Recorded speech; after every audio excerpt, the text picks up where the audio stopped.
Welcome to my first ever pickleball POV vlog. My name is Ray and I started playing pickleball in March of 2024 with no previous racket sport experience. I'm currently around a 4.0 but below a 4.5 level, and I'm going to take you guys along my journey with this vlog series. In this first episode, we're going to be playing above our level in a 4.5 league at my local indoor pickleball facility. I'm going to be going over the best game from the league and giving some tips and tricks for the players of all levels. So sit back, relax, and let's see just how well I can hang with these players.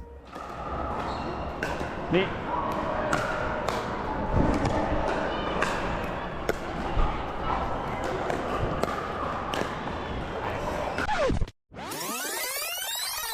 So I typically like to start my games off by driving the ball and see if my opponents can handle drives. This drive wasn't that great, but we're able to get the ball back. Here, I try to drop the ball in the kitchen, which wasn't that great either, but once I see she's not taking the ball out of the air and letting it bounce, I'm able to come up to the kitchen, putting me in position for an easy put away at her feet. Me.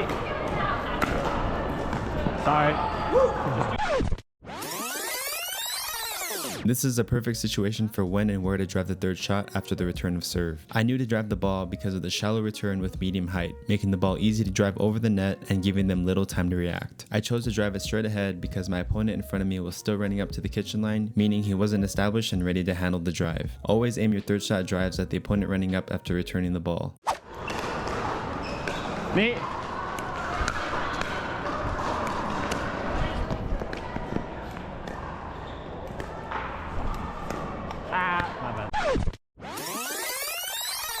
This is another return you should drive 10 out of 10 times with how high and shallow it is. I could have continued driving the ball, but instead I chose to drop the ball into the kitchen. The purpose of a drop is to give you and your teammate time to approach the kitchen line. A good analogy to explain why you need to get to the kitchen line is to imagine the court as a mountain with the net in the middle as the peak. Whoever is closer to the net has the high ground and therefore has the advantage because they're able to hit shots at your feet and at angles around the court.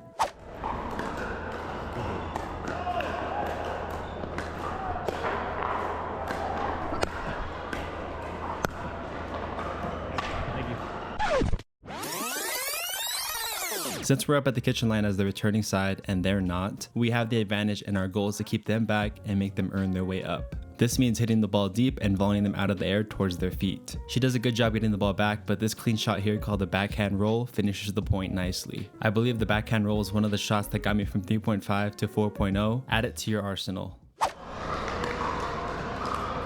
Come on. Careful. Sorry. The opponents are able to easily get to the kitchen this rally because of a pretty short return and a good drive by the woman. I hit a really high backhand dink which should have been punished and sped up, but she hits a lofty dink back and I speed it up with the backhand roll in the middle. I chose going middle because I noticed the woman wasn't fully committed to covering middle, so this sets me up for a put away.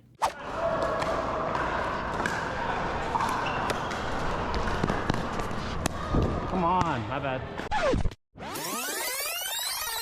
Even though this rally has only 5 shots, there's a very important takeaway here called split stepping. As soon as the ball crossed over the net, what I needed to do is called a split step, which makes sure that you're balanced and ready to attack or reset the next ball. This is a super common mistake that players of all levels do, so be patient and slowly make your way up to the kitchen. 3, 2, 1.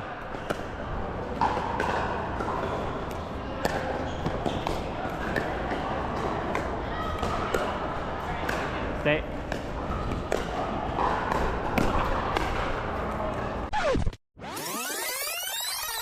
The biggest thing to notice from this rally was how my partner and I were patient on going up to the kitchen. Notice how we both stay in the transition zone until one of us hits a good reset into the kitchen. Even though this ball lands in the kitchen, we both stay back because they can easily attack the ball off the high bounce. I should have tried to slow it down here with the reset instead of a counter, but I get pretty lucky here.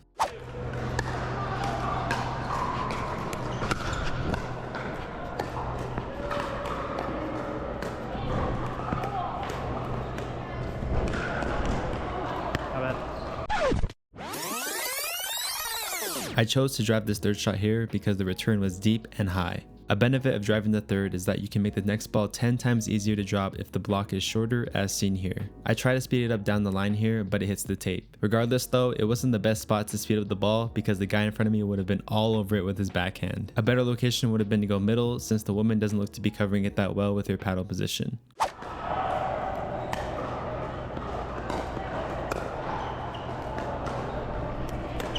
come on, my bad. The guy hits an excellent drop to my backhand as a righty, and I attack the ball off the bounce into the net. I don't think the decision was necessarily bad, but if I can go back, I would either drive it to the guy running up or let them have the kitchen and simply dink it back. Go.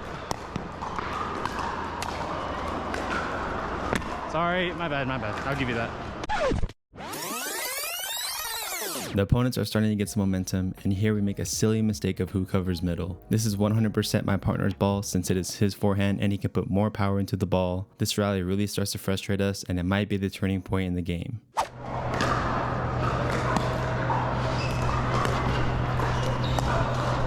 Oh, good serve. Fun fact, I just noticed while editing this that the serve is so out.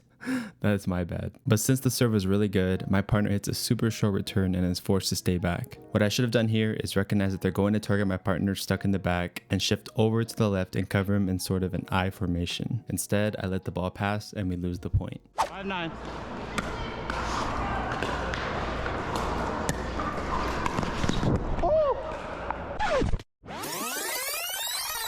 We're down 5-8 now, and I make the same mistake as I did earlier where I failed to split step once the ball crossed the net. The male opponent hits a really nice backhand poke out of the air, which illustrates another important point. If he would have let the ball bounce instead of volleying it, that would have given us plenty of time to get to the kitchen and be ready. Taking balls out of the air takes time away from your opponents, and in some cases, makes them fall right on their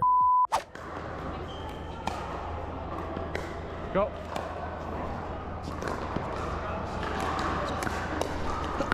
Oh, sorry, dude.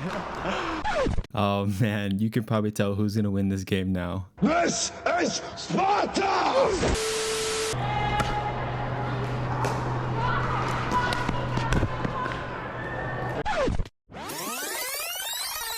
Another really good example of driving short returns to the person running up to the kitchen. She couldn't stop her forward momentum in time, making the ball fly way out.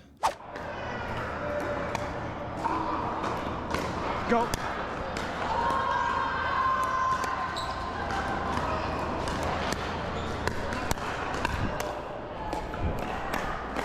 Got it.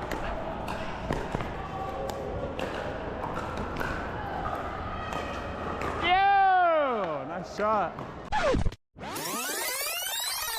By far, point of the match with an insane finishing shot. Great hands, dinks, and resets by everybody, but man, I'm still chasing the ATP from me on camera. How he was able to identify that he could pull the shot off was by seeing the dink's speed and landing on the line inside the kitchen corner. Let's see if this is what we needed to pull it together and mount a comeback.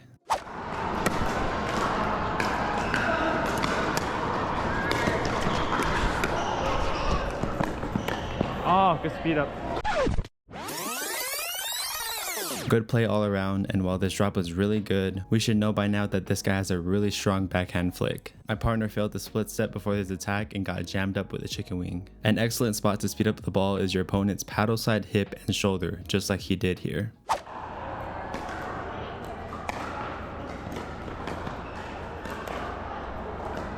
Go.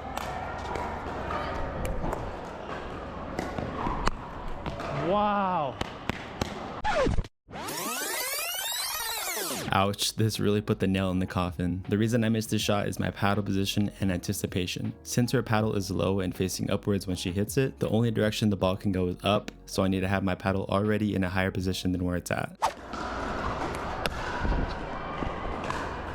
Woo! That ball was going way out, but we were already cooked by this point. Good game all around. Here are the top 3 takeaways from this game for beginner, intermediate, and advanced players. Number 1. Get to the kitchen when you serve and keep your opponents away from the kitchen when you return. Remember the analogy of imagining the court as a mountain. The players at the kitchen are the ones who have the high ground, much like Obi-Wan did. I have the high ground! Number 2, split stepping. Footwork and balance becomes more and more important the higher you get in the game. Build a habit of split stepping right after the ball crosses the net. Number 3, backhand roll and flick. Turn that backhand into a deadly weapon like mine and my opponents. I recommend looking up and doing some drills to get this shot down. I hope you guys enjoyed the first vlog and were able to learn something. Subscribe to my channel and stay tuned for the next episode. Peace!